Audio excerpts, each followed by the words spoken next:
वर्षों तक टूटे हुए देवपत्र खाए और भगवान इसके बाद तो इन्होंने देवपत्र खाना ही छोड़ दिए। कई हजार वर्षों तक निर्जल और निराहार रहकर तपस्या करती रही। भक्तों को खाना छोड़ देने के कारण ही इनका नाम अपर्णा पड़ गया। कठिन तपस्या के कारण देवी का शरीर एकदम क्षीण हो गया। देवता, ऋषि, सिद्धगण, मुनि सभी ने ब्रह्मचारिणी की तपस्या को अभूतपूर्व पुण्य कृत्य बताया, सराहना की और कहा, देवी, आज तक किसी ने इस तरह की कठोर तपस्या नहीं की। यह तुम्ही से ही संभव थी। तुम्हारी मनोकामना पूरी होगी और भगवान चंद्रमौली शिव जी तुम्हें पति रूप में प्राप्त होंगे। अब तपस्या छोड़कर घर लौट जाओ।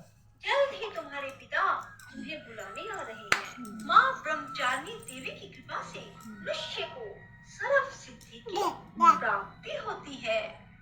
ऋषि बोले, प्राचीन काल में देवी देवता तथा दैत्यों में पूरे 100 वर्ष युद्ध होता रहा। उस समय दैत्यों का स्वामी महिषासुर था एवं देवताओं का इंद्र।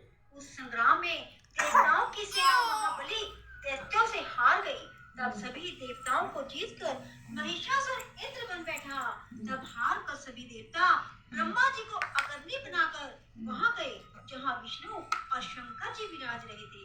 वहां पर देवताओं ने महिषासुर के सभी उपद्रव एवं अपने पराभव आदि का पूरा वृत्तांत कह सुनाया। उन्होंने कहा कि महिषासुर ने तो सूर्य, चंद्रमा, यम, वरुण इत्यादि अन्य सभी देवताओं के अधिकार छीन लिए हैं। स्वयं ही सबका अधिष्ठाता बन बैठा है। उसने सभी देवताओं को स्वर्ग से निकाल दिया। महिषासुर महादुरात्मा है। देवता पृथ्वी पर मृत्यु के खाते बचे रहे हैं। उसके वध का कोई उपाय कीजिए। इस प्रकार मधुसूदन और महादेव जी ने देवताओं के वचन सुने तो क्रोध से उनकी भूमि तन गई। तब भगवान विष्णु के मुख से एक महान तेज प्रकट हुआ। इसी प्रकार ब्रह्मा तथा शंकर के मुख से तेज प्रकट हुआ। दूसरे इंद्र आदि देवताओं के शरीर से भी महान तेज प्रकट हो आया। सभी तेज मिलकर एक हो गए। वह तेज पुंज इतना उग्र था जैसे कि जलता हुआ पहाड़ हो। देवताओं ने देखा उसकी ज्वालाएं सभी दिशाओं में फैल रही है। जब वह एक हुआ तो नारी के रूप में आ गया। महादेव जी के तेज से उसका मुख प्रकट हुआ। यम के तेज से उसके केश हुए। विष्णु के तेज से उस देवी की भुजाएं प्रकट हुई।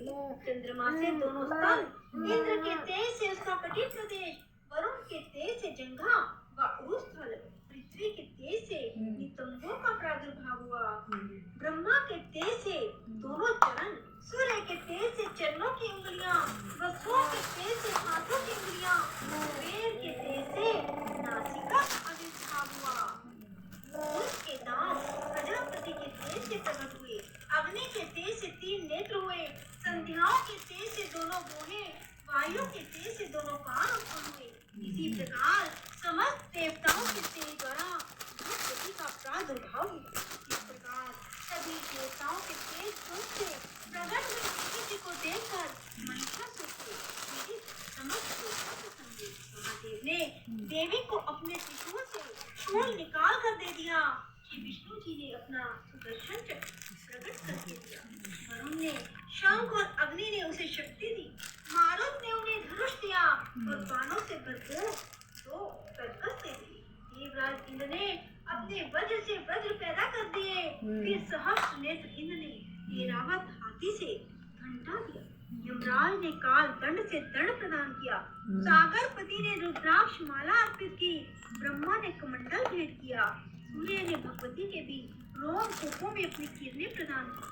काल ने तलवार और उत्तम ढाल अर्पण की। क्षीर सागर ने हार और कभी न पुराने होने वाले 2 वस्त्र भेंट किए। इसी प्रकार चूड़ामणि, दिव्य कुंडल, 2 कड़े भी भेंट किए तथा चमकता हुआ अर्धचंद्र, सभी भुजाओं के लिए बाजूबंद और चरणों के लिए नुपुर और कंठ के लिए सर्वोत्तम कंठला भेंट किया। इसी प्रकार सभी उंगलियों के लिए जड़ित मुद्रिकाएं प्रदान की। विश्वकर्मा ने निर्मल परशु भेंट किया और अनेक रूपों वाले अस्त्र, अभेद कवच, मस्तक और गले में धारण करने के योग्य कभी न कुमलाने वाली कमलों की माला दी।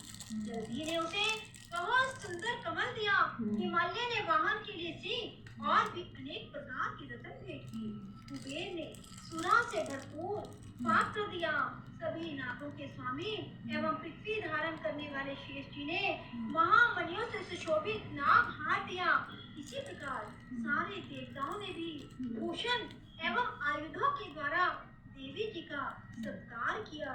तत्पश्चात भगवती ने अट्टहास करके ऊंचे स्वर से गर्जना की। उसके भयानक नाद ने सारा आकाश भर दिया। तब देवगण प्रसन्न होकर उस सिंह वाहिनी देवी की जय जयकार करने लगे। मुनियों ने भक्ति भाव से नम्र होकर देवी जी की स्तुति की। इधर देवताओं के शत्रुओं ने सारे त्रिलोकी को शोकग्रस्त देखा। तब तो वे अपनी सारी सेना को कवच आदि से तैयार कराकर